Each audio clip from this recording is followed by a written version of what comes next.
Hey guys, this is Justin. On April 30th, we interviewed 24 guests in a 12-hour live stream to raise money for Susan G. Komen in conjunction with our friends at Spot Gamma. Our guests were some of the smartest market experts we know, covering topics ranging from value investing to factor investing to macro and options. We are releasing each of the interviews in pairs of 2 over the week following the live stream to bring our guests' insights to our audience in shorter videos and to continue to raise money for a great cause. If you are able to, we encourage you to donate using the link provided alongside each video. As always, thank you for listening. Please enjoy our conversations with Corey Hoffstein and Ben Hunt. How's it going? Corey, good morning. Good morning. Thank you for joining Matt and I on this special day for PNL for a Purpose. Pleasure. Thanks for organizing it. For sure, man. Let me give you a quick intro for those that might not be familiar with who you are. Founder of Newfound Research, quantitative investment firm and research firm, creator of the return stacking concept, which is offered to investors through multiple ETFs. People can learn more about those on returnstacketfs.com. And lastly, the man that's on the sole mission to defeat the dad bod creep by rowing 12,000 meters a day. Yeah, something like that. Something like that. Trying to preemptive strike at least. So just a quick reminder, today's event is to support the Susan G. Komen Foundation. Quick statistic on breast cancer. It's the most common cancer among women in the US, accounting for 32% of newly diagnosed cancers. If you can and are able to, we really appreciate people supporting this. You can use the donate link right on YouTube and donate right through YouTube. And so it's for a great cause. And people like Corey, are willing to come on and give their time. And, we can learn along the way while doing something good. So appreciate that. So Corey, it's going to be a little bit rapid fire with you. Let's see if we can do it. We're using your post, which is found on your website. It's blog.thinknewfound.com. It's 15 ideas, frameworks, and lessons from 15 years. And what you did with this is you reflected on all of these things that you've learned over the 15 years in your career. And so we're going to have to hammer through. Hopefully we can get through all of them, but I highly recommend people go to the blog post after and read it, because there's so much really good stuff in here. 15 ideas in 30 minutes. We're rapid fire. This is going to be lightning round here. All right. So the first one, which is, you're sort of known for this, maybe not your tagline, but something that you talk about a lot. And risk cannot be destroyed, only transformed. Yeah, I love this idea. This is something that came to me in graduate school. So I went to Carnegie Mellon's Masters of Computational Finance program. It's one of the earliest financial engineering programs ever. It's all about, at that point, it was all about pricing derivatives. Eventually, Wall Street derivatives hiring fell apart and it's become more buy side. But at that point, it was all about pricing derivatives. And the constant pattern I saw in the homework and the practical work that we did was, what we were effectively trying to do was, identify, isolate risk, price it, package it, and sell it. And when I took a step back and looked at what finance really is, it's my view that all of finance is really just risk transfer. And it's a question of, are you paying the right price for that risk? Whether you're talking about investing in a seed stage company, buying a public company, going long or short futures contracts to hedge exposures, it's all about risk transfer and the price of that risk transfer. And then as I got further into quantitative modeling, what I saw was that those decisions of risk transfer exist in the modeling side as well. These are all trade-offs that we have to make when we make decisions in our investment process. And there's almost no times that risk is truly ever destroyed. There's nothing you do that ultimately destroys that risk. It's just a trade-off of the risks that you're willing to bear and those that you're not willing to bear, or risks that you think you're fairly compensated for that you want to keep, and risks that you're not, that you'd like to get rid of. And so this is sort of one of those big overarching philosophical concepts that stuck with me in my career. So important. Number 2, and value investors can certainly identify with this one, no pain, no premium. They can hit a coffee so I can get through this. Gonna need more of the copy there. Yeah, no pain, no premium. Very, very similar concept to a certain degree, which is particularly for investment concepts that get held in mutual funds or ETFs that the vast majority of people have access to. You're talking about investment strategies that aren't typically exploiting arbitrages in the market. They're exploiting, hopefully, mispricings, either behavioral mispricings, or they're tapping into risk premia for which you are being paid for holding risk. And so at the end of the day, for you to earn that return, you have to be willing to bear that risk. And it's an expected return on an ex ante basis. And there are some times that premium that you're going to earn is not going to offset the risk that you bear. One of the ways I like to think about this is for those lower Sharpe ratio strategies, and those are strategies that are typically packaged up in ETFs and mutual funds because that's where they can live, 0.3 to 0.6 Sharpe. You're talking about investment strategies that have to go through periods of prolonged drawdowns, in my view, to ultimately shake out the non-believers for you to be able to earn that premium over time. That sort of weak hands pass the premium to the strong hands over time. It also means, unfortunately, there's a large degree of faith baked into this. You have to truly believe. You can't rent the conviction. You have to truly believe in the process and just stick with it, because from a statistical perspective, we'll all be long dead before we know whether some of these concepts actually truly played out the way we expected them to. Such an important point, because if you invest in something and then you sell after a long period of underperformance, you're just probably hurting yourself in most cases. So that's excellent there. What about number 3? Diversifying cheap beta is worth just as much as equally diversifying expensive alpha. Yeah, we love alpha in this industry. And I always kind of laugh because at the end of the day, like for anyone with a mathematics background, alpha just comes from this linear regression, right? It just happens to be the Greek letter that was chosen. There's alphas and betas, but we love alpha, even though all it really is just the intercept term, the unexplained returns in a linear regression. At the end of the day, though, when we think about building portfolios, we should be agnostic as to whether we're adding true alpha or some new form of beta to our portfolio, if that beta represents a source of return which we're not getting anywhere else and is uncorrelated to the things we're already doing, right? And it's probably far easier to do. So very simple example, if you're an equity investor, it's probably a lot easier for you to add bonds to your portfolio than it is for you to add alpha through security selection, right? Or easier to add some form of commodities to your portfolio than it is to add alpha through security selection. And I think that idea gets looked down upon, right? Because our goal in active management is to always be adding alpha. But I think we shouldn't look past the low-hanging fruit when it comes to portfolio construction. Diversifying beta is hugely valuable. And quite often we have much higher conviction in the expected return of beta than we do of any source of alpha. This next one seems obvious, but you kind of approached it from a different lens, and that is diversification has multiple forms. Yeah, so diversification is one of those things everyone learns about earlier in their finance career, but it typically takes the form of what you're investing in, right? So we've all heard the idea, for example, you can invest in 30 stocks, and that will get rid of all the idiosyncratic vol, and you'll be left with sort of beta component there. And that sort of diversification is typically good, and you're looking for a trade-off of getting rid of idiosyncratic risk you don't want while keeping the idiosyncratic risk that you think you're compensated through for alpha. But that's only one form of diversification. So another form of diversification might be the process by which you invest. We'll go back to the umbrella of value investors, for example. You could have a value investor who takes the very antiquated academic approach and sorts on price the book. You could take a value investor who takes a much more modern machine learning driven approach. They are probably going to be somewhat correlated, right? Tied to the fundamental tenets of value investing. But in the short term, their returns can look very different. And if you have several approaches by which you think work and you don't have higher conviction in one approach versus another, then you should diversify. Similarly, and this is a passion area for me, and anyone who knows me knows I'm absolutely obsessed with this concept. I'm Don Quixote tilting at windmills. Diversifying when you make investment decisions is also hugely critical. It's something I call rebalance timing luck.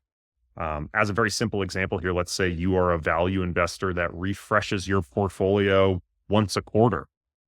You might end up with a very different portfolio if you rerun your screens mid-quarter than if you run them end of quarter. And you can run the exact same screens and end up with very different portfolios.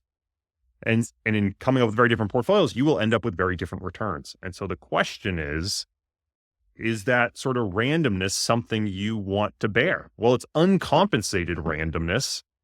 And so why wouldn't you for example, take half your portfolio, rebalance it mid-quarter, and take half your portfolio and rebalance it end of quarter, and get rid of that timing luck. So that's a whole other axis of diversification that people typically don't think about, but can play a profound role in the impact on long-term returns. Let's clarify. You're not the Don Quixote tilting at windmills. You're the Sancho Panza of statements about the industry here. I appreciate that. Thank you. Okay. The philosophical limits of diversification. Talk about that. So this is another one where people, again, it goes back to the sort of maybe risk can't be destroyed, only transformed. People are constantly looking to keep diversifying their portfolio, and they want that perfectly smooth lineup. And the point that I like to make is if you could build a portfolio that you diversified away all the risk, you end up in one of two places. One is a very expensive risk-free rate, or two, you found an arbitrage. I'll hope for you it's the latter, but that's very unlikely when you're talking about diversifying with very common investments, right? So at a certain point, you can't create a perfectly smooth lineup. You have to have some of those peaks and valleys and some of that roughness in your P&L stream, because you are, for the most part, again, talking about the investors who are investing in things like ETFs and public securities and mutual funds and lower sharp strategies.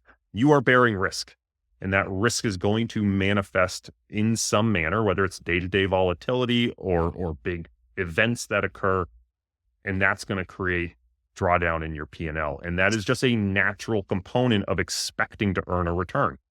If you don't expect to have any risk, why would you earn something higher than the risk-free rate, right? Short-term T-bills. And so again, we can't just manage to diversify away all the risk without also potentially hurting our return. So that's the intended bets. What about the unintended bets? And why can those be the ones that blow you up? Yeah, so this is an area, again, I think when people look back on the history of financial catastrophes or manager blowups, it's often not the things the managers were trying to do that get them in trouble. It's the things they didn't expect. It's the unintended hidden bets in their portfolio. And that's, I don't know, I don't want to say it's a tautology, because it's maybe not technically a tautology, but it makes sense, right? It's the things you're unaware of that are ultimately going to cause the greatest catastrophe. And so I think it's our job to constantly be on the lookout for those things. So as an example, right, we talked about the different forms of diversification. That process diversification or that rebalance timing diversification can be killers to your P&L. There's a story on the timing one that I'll tell about research affiliates back in 2008, what was called the immaculate rebalance. At that time, research affiliates was only rebalancing their portfolio once a year. And they happened to rebalance in March 2009, which was the perfect time for them to rebalance. And I think they created 900 bips of alpha that year. Had they rebalanced in September instead of March, right, just arbitrarily a different quarter, they would have underperformed the S&P by several hundred basis points. And that has obviously not only a profound impact on the long-term returns of that strategy, that fundamental indexing strategy, but I would argue probably would have changed the trajectory of the firm at large, right? Probably would still be a very successful firm, but maybe not as successful. And so those are some of the unintended bets that as a PM or an investor, those are small things that can really ultimately blow up your performance unless you constantly are trying to find, what am I exposed to that I didn't think I was exposed to? Kind of makes me think of like if the Immaculate Reception hadn't happened in football, would Right, Terry right. Bradshaw have gone on to have the same career?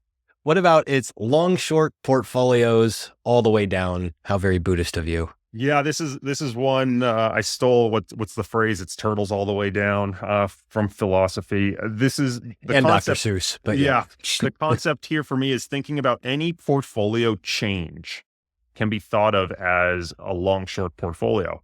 So very simple example. If I've got, say, a 60-40 portfolio and I want to think about tilting that to a 70-30, that is functionally equivalent to holding my 60-40 and adding in a long short portfolio that's long 10% stocks and short 10% bonds.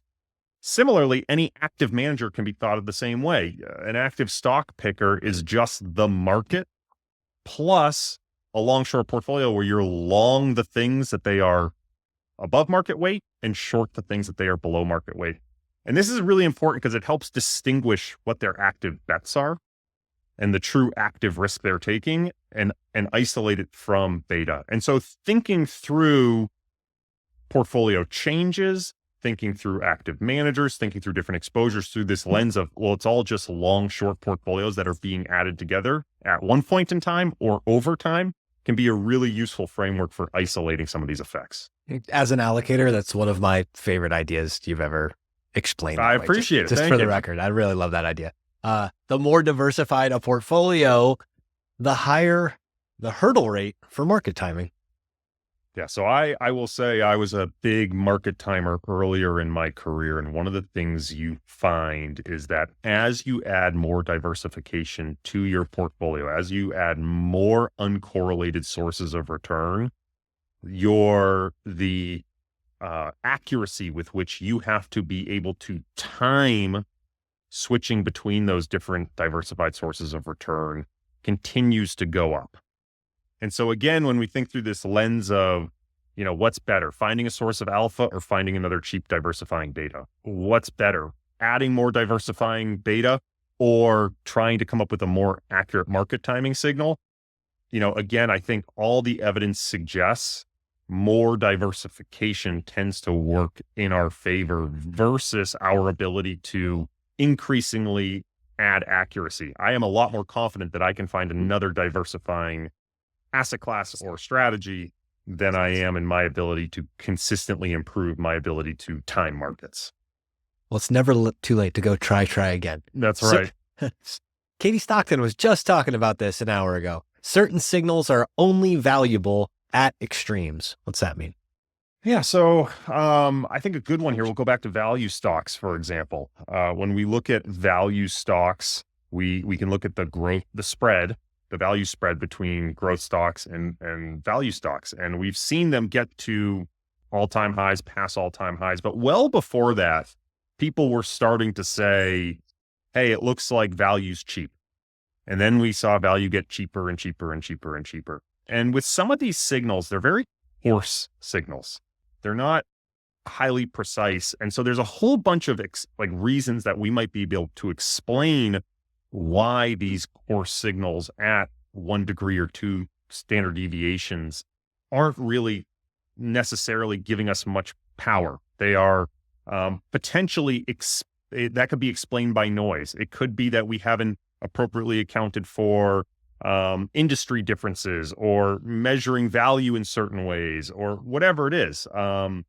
But at a certain point, when those measures start to get to real extremes, the probability that they are explainable by noise or explainable by a factor that we've missed starts to diminish.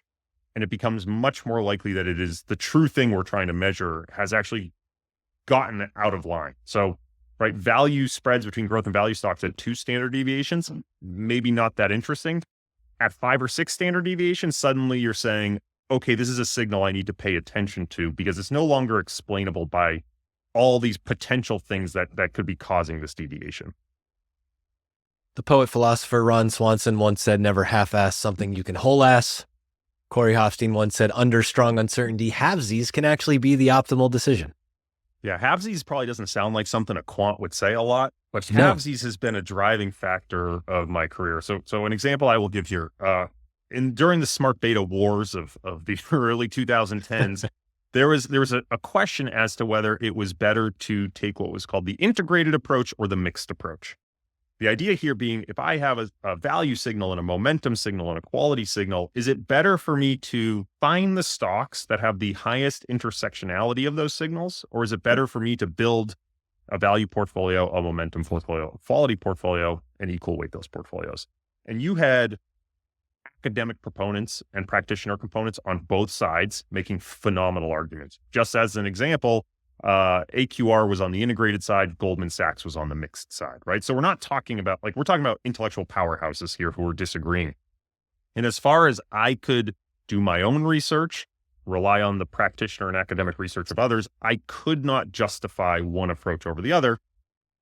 And so my answer was halvesies, right? I knew I wanted the factor exposure, but I had uncertainty as to which, and no high degree of confidence as to one approach over the other. And so halvesies ended up being the way to go. And I think all too often we feel compelled to choose something when in reality, halvesies is a perfectly valid option of what we can do. If we don't have one conviction in one particular signal or one particular portfolio design approach over another, halvesies is very powerful. What about always asking what is not just the next question, but what is the trade? Yeah, what is the trade? So this one, I am not a big lover of macro. And maybe this, I'm going to show some bias here, but I get very frustrated when I see a lot of macro proponents on Twitter talking about macroeconomic signals, and they say things are wrong. The world is wrong. And you hear that a lot. And what I realized was when you tried to press someone as to what was wrong, why were markets wrong, or why is the world wrong? The most important question I could really ask is, all right, if the world's so wrong, what's the trade? Right? Because if the world is wrong, there should be some way for me to profit from it. And if they can't tell you precisely how to profit from it, then their view isn't really worth much. So as a very concrete example of this, years ago, we saw a whole bunch of people talk about Greek sovereign debt having a lower yield than U.S. sovereign debt, right? Sort of, and the claim was, oh, isn't this crazy? U.S. debt is now the high yield asset of the world, right?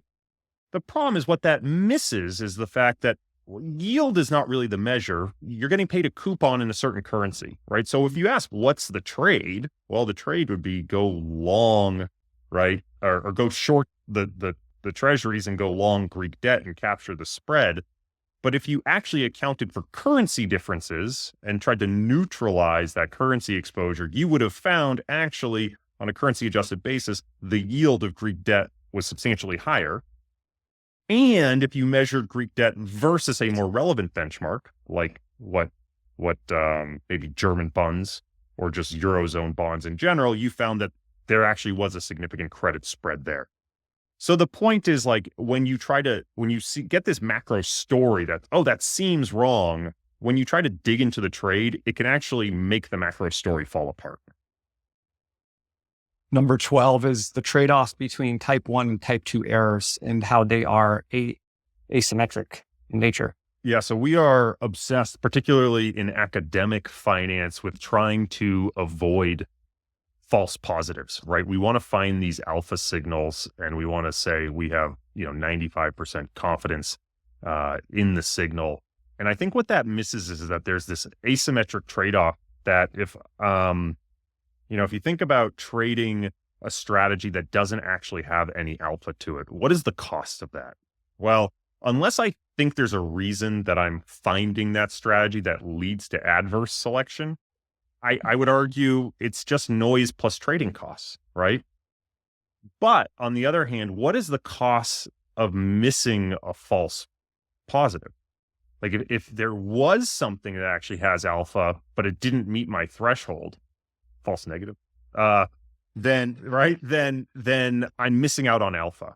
And so Marcos Lopez de Prado talks about this quite a bit, that, we're so obsessed with this 5% certainty threshold in financial publications. But actually, if you think about relaxing that constraint because of this asymmetry, in one case, we're just getting noise minus trading costs. In the other case, we're missing out on true alpha, right? We would actually trade a lot more strategies that we have less certainty in because of that opportunity cost of missing out on the alpha. I think this next one is very important and something that we all can identify with as being in the markets and working with investors. But the point you made is behavioral time is decades longer than statistical time. Yeah, I 100% stole this one from Cliff Asness. When you work in quant finance or academic finance and you're working on these investment strategies, you build these back tests that can span decades. And often we're drawing these back tests on log charts with thick crayon lines, and they look like straight lines up. And even in those decades, there are drawdowns. You go, yeah, but that's just what happens. This is a 0.4, 0.5 sharp strategy. You expect there to be a lost decade. So be it. Living through a lost decade and keeping clients through a lost decade is very, very, very different, right? So it's easy for me to look at a back test and go, yep, that would have been tough, moving on with my life. Whereas in reality, behavioral time is like dog years. Asking someone to sit with you through a 3-year drawdown in active strategy, particularly if they don't have a high degree of confidence as to how the strategy truly works and they don't have the conviction to stick with it. Again, earlier I said you can't rent conviction. That's going to feel like 21 years of a drawdown to them. And so I think for those of us who are not just managing money, but bringing product to market, we have to be very aware in running our businesses. A decade-long drawdown might be totally possible for any active investment strategy that we're putting into an ETF or mutual fund. And yet we have to understand from a client's perspective that is non-tenable. And we will lose a tremendous number of clients. You look back at someone like Warren Buffett, right? Probably the most genius thing he did was not run a public fund. If Warren Buffett was running public money, he probably would have lost all of investors in the late 90s, right? And so you just have to be very aware, like these processes, they go through long periods of drawdown. Behaviorally, that's really tough to stick with. So I'm going to jump to number 15 because you brought up back tests. But the point you made is a back test is just a single draw of a stochastic process. Yeah. So look, markets are random. I think Mike Green has a great quote, and I think he might even attribute it to someone else's. All markets is just a logbook of where price is traded. Right. But there's so many things that could happen in the world. There's so many ways the world could have unfolded that when we run a single back test, all we're really doing is seeing one potential draw of a potentially infinite set of worlds that could have happened, trades that could have happened, different market prices that could have occurred. And so I think it's just a good reminder that we're trying to build certainty over time, but we're missing the breadth of all the parallel universes that could have happened.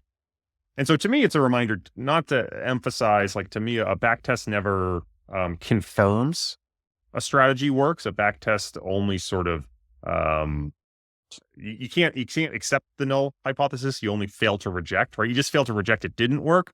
And you just need to be aware of all the randomness that could have occurred. And I think if you run a good back testing engine, you try to inject some of that randomness to see what happened if that company never went public? What happened if I didn't trade on that date? What happened if I didn't have that data in time? All those sorts of things. What happens if that whole month never existed, right? And you can start to manipulate and inject randomness in all these different ways to try to create a more stochastic view of what your return stream would have looked like. This last one was basically a bonus, but the market is usually right. Yeah, I guess over my career, I went from a very arrogant young person who says the market is wrong and there's tons of alpha to be had to saying the market is pretty efficient. There are certainly cases where it's wildly inefficient. I think we all just lived through one of the post-pandemic bubble in meme stocks, where it's easy to say these valuations are absurd. Not easy to trade though, right? Lots of people lost a lot of money trying to short against that. And so, but in the long run, I think, again, maybe it ties back a little to asking what's the trade. When you start seeing things like, U.S. treasuries are trading at a yield that's higher than Greek sovereign debt, right? Like, is the whole world lost its mind? Is that a rational conclusion that global capital markets are so broken that U.S. treasuries are trading at the wrong price? Or is it more likely that I'm missing a piece of the story? Is it likely that European stocks are trading at a discount to U.S. markets because they are profoundly cheap and the entire world's capital markets has missed the opportunity? Maybe. Or is it that we're failing to adjust for things like sector differences and profitability and acknowledging regulatory differences and legal differences and cultural differences that lead to divergences in economic growth? I go back to, I think where my view has changed is I've stopped looking at things and saying the market's broken, and I've started looking at things and saying, what part of the story am I missing? And I think that's helped sort of reframe how I approach markets. Corey, you came ready to play, delivered in spades. Thank you very much, sir. This has been great. Really appreciate you guys having me. Ben. All right. We got the band back together. Got the band back together. Good to see you, man. Well, this is fantastic. We're all the way through to the 3 p.m. mark. Jack, do you believe you're still alive at 3 p.m. today? I mean, you've been I'm going still since going. what, I 8? actually got some. I enjoyed a nice lunch of pretzel goldfish a second ago. So I Oh, think any dietitians in the audience will appreciate that. That was probably successful for me. So I'm still going. No tech Amazing. issues right now. Yeah, amazing. nature's perfect food. Goldfish is perfect. Yeah. That's Give a great. man a goldfish and he'll fish Well, for a day. How long? When did you kick this off, Jack? 8 a.m. So we've been Amazing. going for a while now. We haven't been going the entire time. We've been rotating in and out.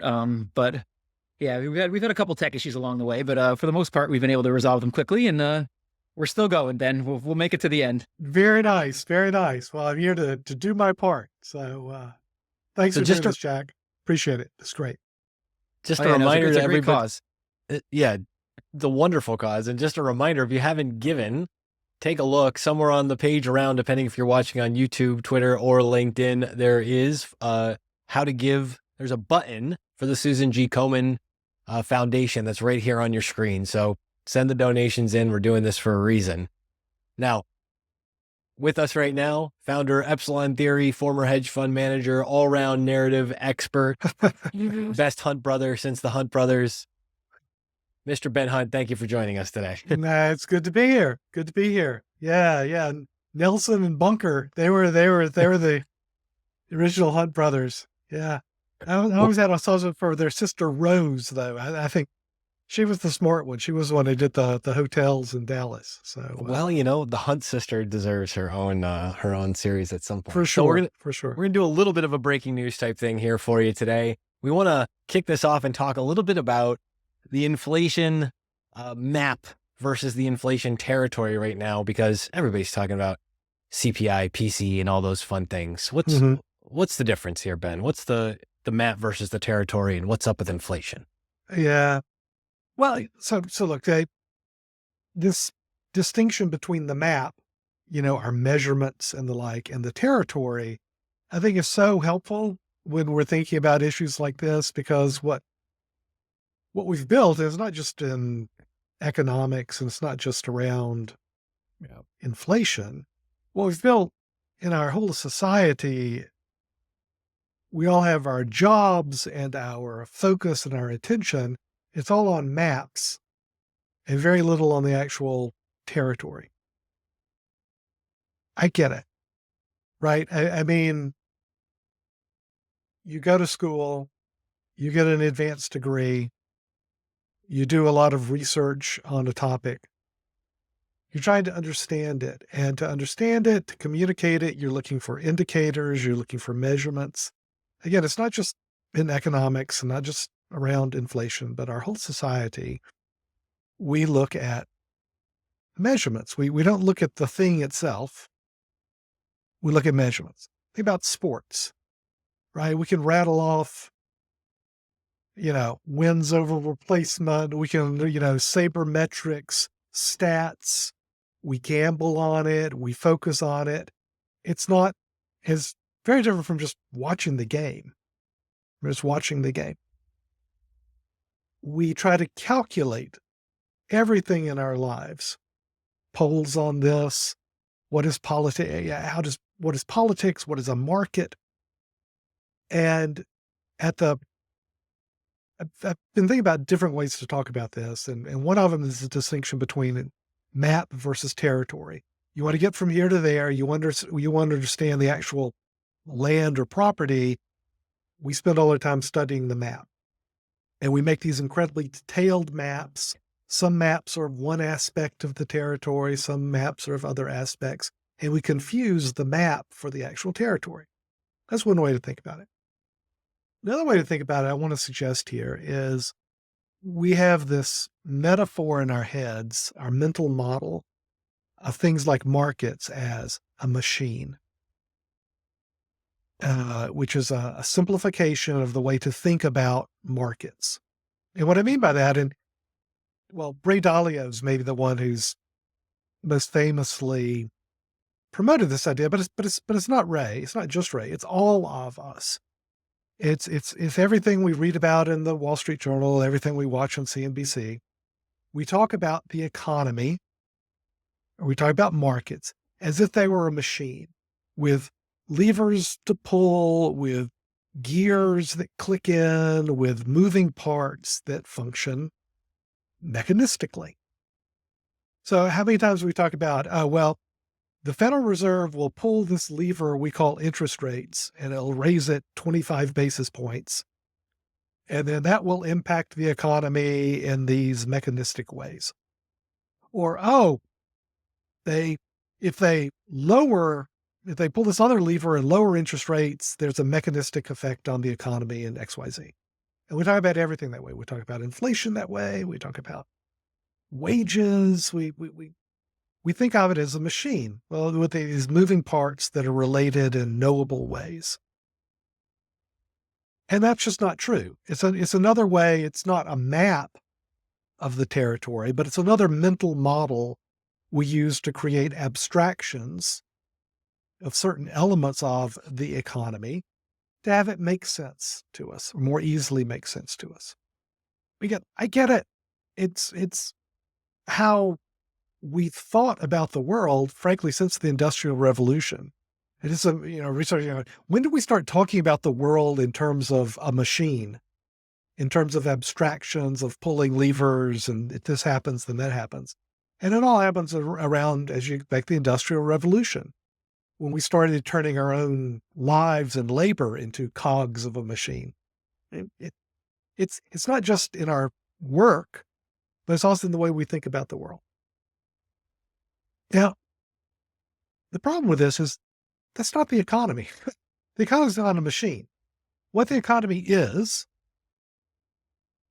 in the American economy, is millions of households and corporations and individuals making decisions about what they buy, what they make, how they value their labor, how they value, how they price stuff, what they're willing to pay.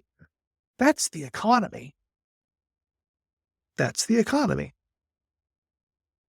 And when we have this mental model of a machine, and we have a mental model of levers and pulleys, and as you're describing, a map, we think in terms of, this is this module of the machine we call inflation, and here are the mechanistic aspects of this, and here's how we measure the gauge. What's the value on that reading, Scotty? For our inflation reading, as we understand the machine of the economy. And I say, I get it. We all do it. There are advantages to this, but there are enormous disadvantages to it, because we lose sight of what the actual economy is. And what the actual economy is are these decisions, the behaviors of households and corporations in how they buy and sell and consume. That's what the economy is. In that world, in the real world, inflation is, I think, prices of stuff is going to be higher. That's what it is. That's all it is. And once that thought, once that perception of the world that prices are going to be higher, so I need to charge more for my labor, or prices are going to be higher, so I can charge more for whatever it is that I make. Prices are going to be higher, so I need to worry about that. Once that's in our heads of actual real world decision makers, it sticks.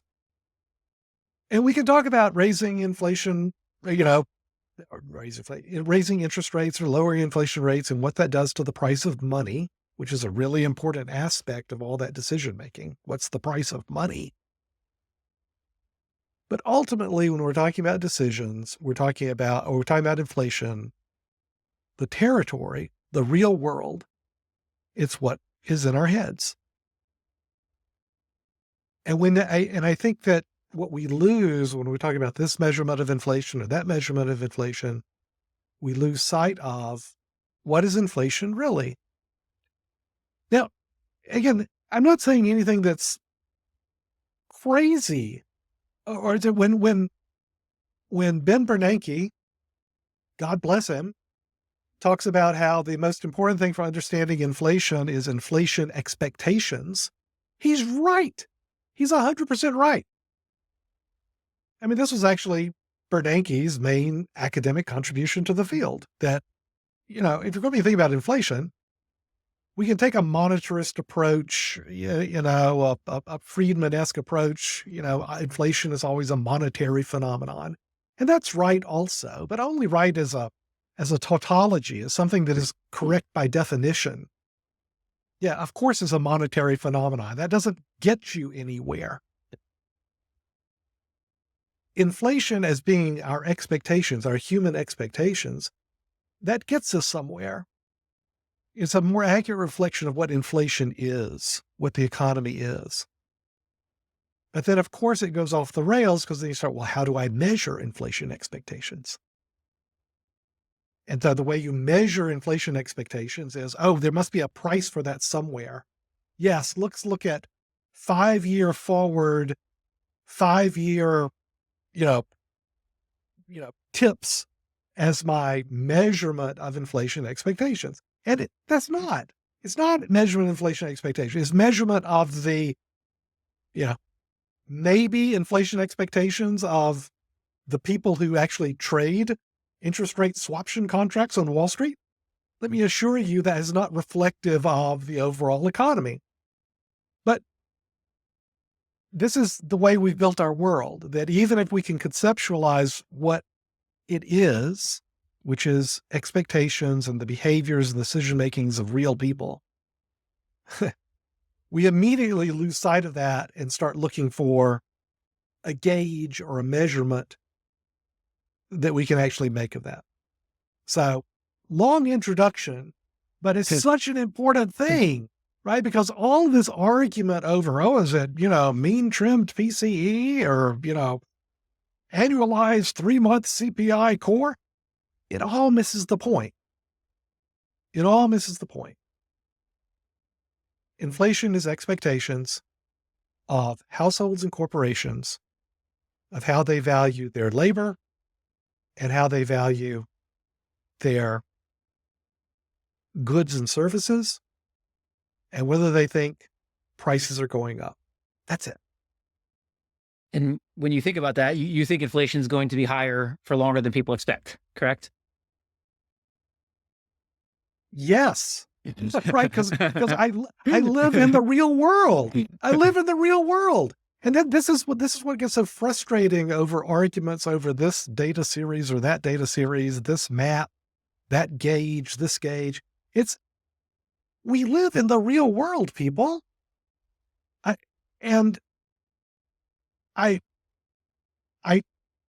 think about myself, right? Do I expect the price of everything to be higher? Yes, I do. And once you expect that, the rational reaction is, I got to get ahead of that. So, and again, this is not crazy talk. This is like what Ben Bernanke was talking about when he became Fed chair, is that we need to focus on inflation expectations. Then we get off into academic-ese about how do you measure it. But the basic idea is absolutely right. And the corollary to this, he did his research because he's looking at Japan. Because Japan is what happens. There are two very persistent things. When you let the inflation genie out of the bottle and everyone expects prices to go higher, that sticks. That really sticks. The other thing that sticks is when you think that prices are always going to go lower. That also sticks. And that's what we had that's what Japan had for 40 years. And so their big issue was, how do we break deflationary expectations? And what breaks these expectations, the only thing that breaks these expectations, is a really, to use the technical term, big ass shock. Just an enormous shock to the system. That's what it takes to break these expectations. What broke the 1970s expectations of inflation? Just a horrible recession. That's what it takes. and interest rates at 15, 16%. That's what it took, right? What did it take to break inflation expectations in 2007?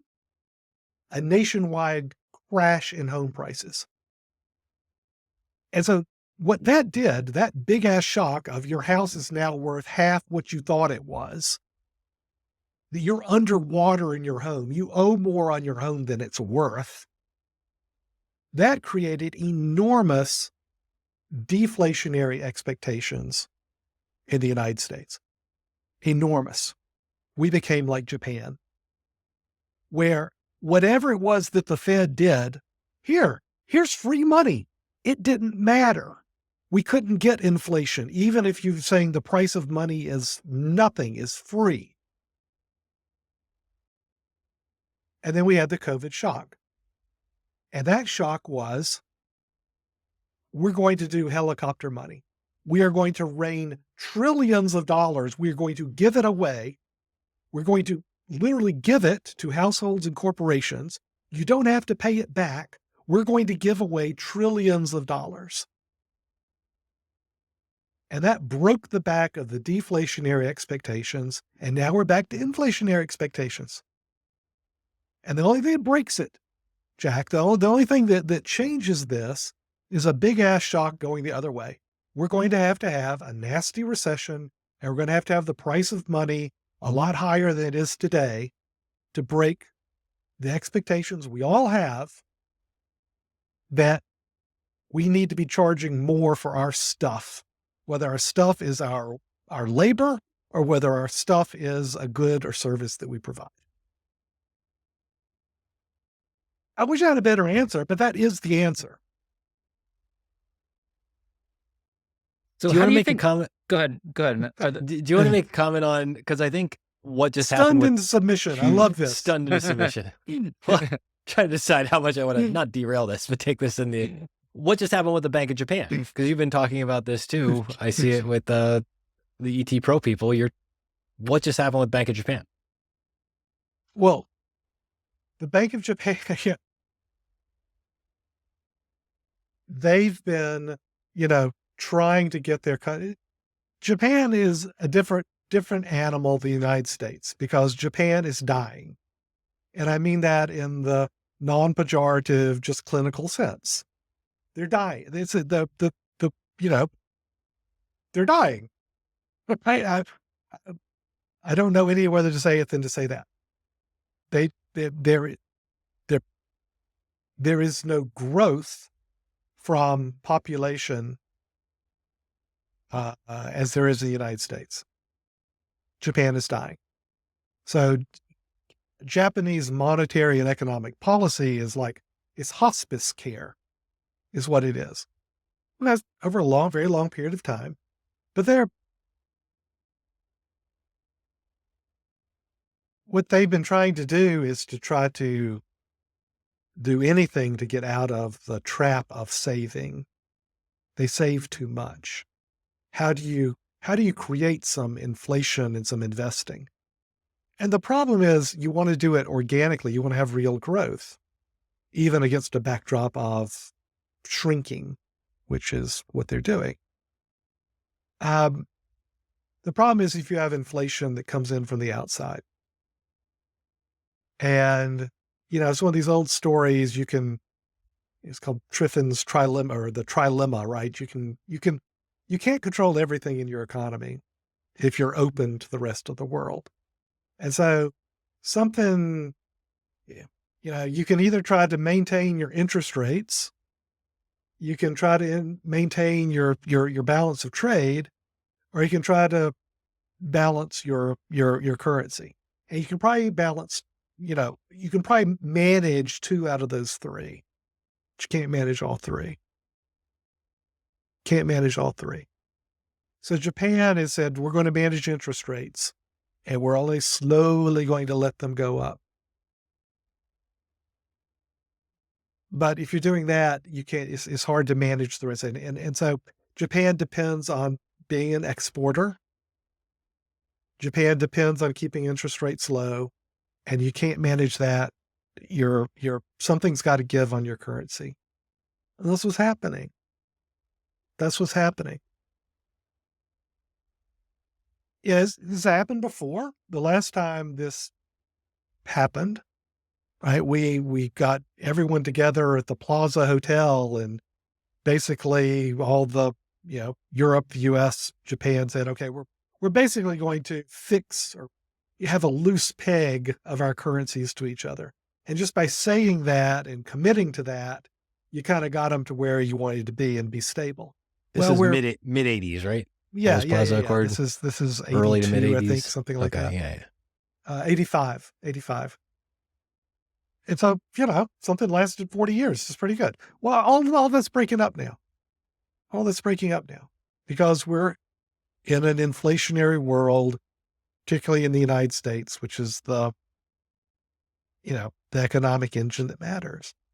So that's the problem for Japan. They're a strong country, but they're a shrinking, dying country, and you can't control it all. And so they've got a real problem with their currency. They've got a real problem. I don't know how you get out.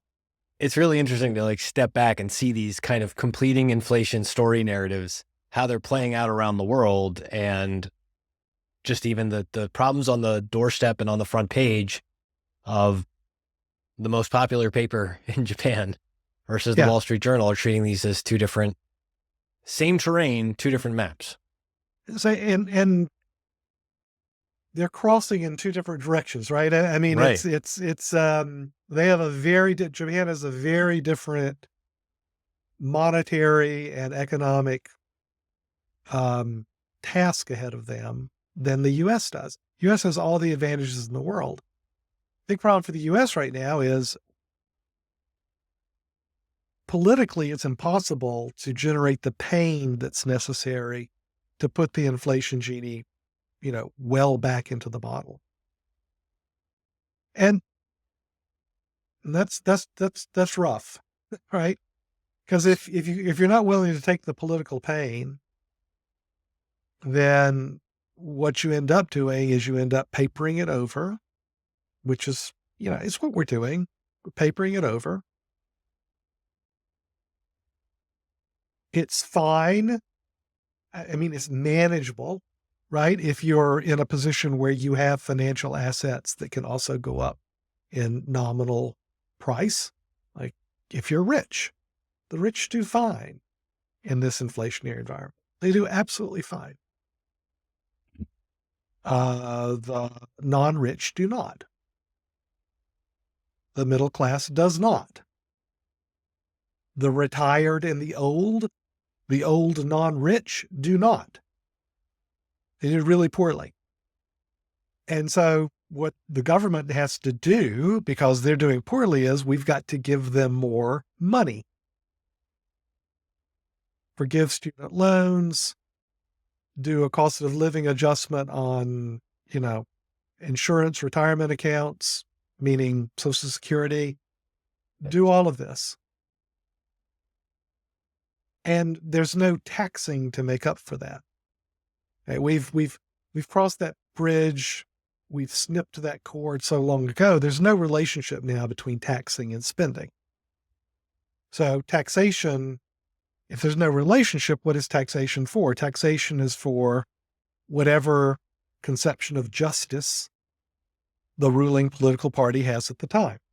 That's what taxation is for. It's to satisfy a conception of justice. And spending is to,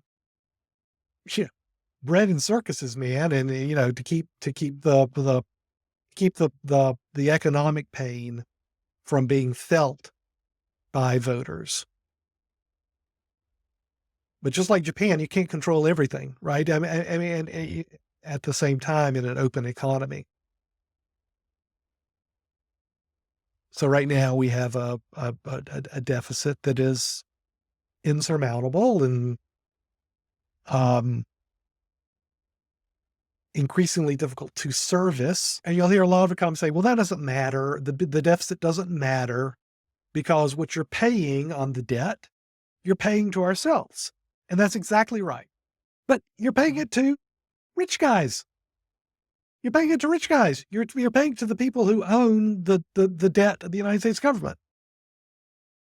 It's just it's redistribution, but in the way that people don't think of redistribution. It's not from the rich to the poor. It's from, everyone, particularly the middle class, people who actually are paying taxes, to the rich. It's that redistribution. And add the tax cuts, which I'm sure will be renewed.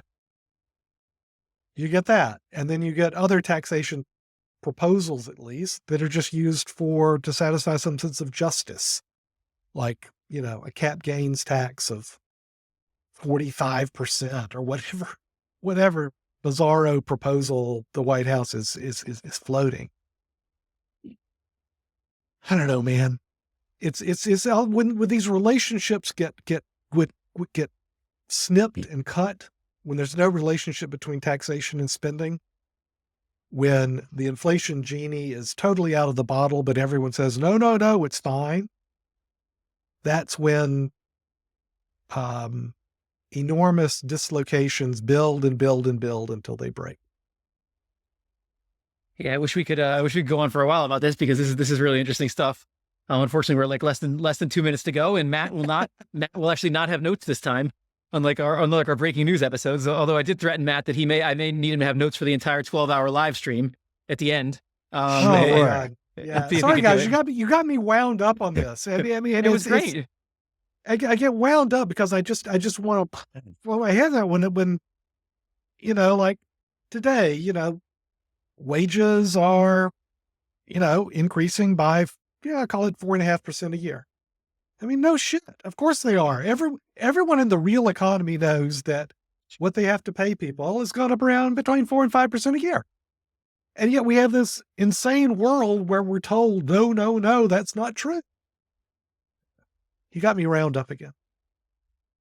I will give you the 30-second cultish corner on this, which is that, because I keep looking at this. I've got this. This is the single for the TLC hit, I Don't Want No Scrubs, which the important thing, extra Ben Hunt, extra why am I reading this now? And I'm dawning on me thinking about this inflation thing. Like, what's so important is we get the story, we get the song.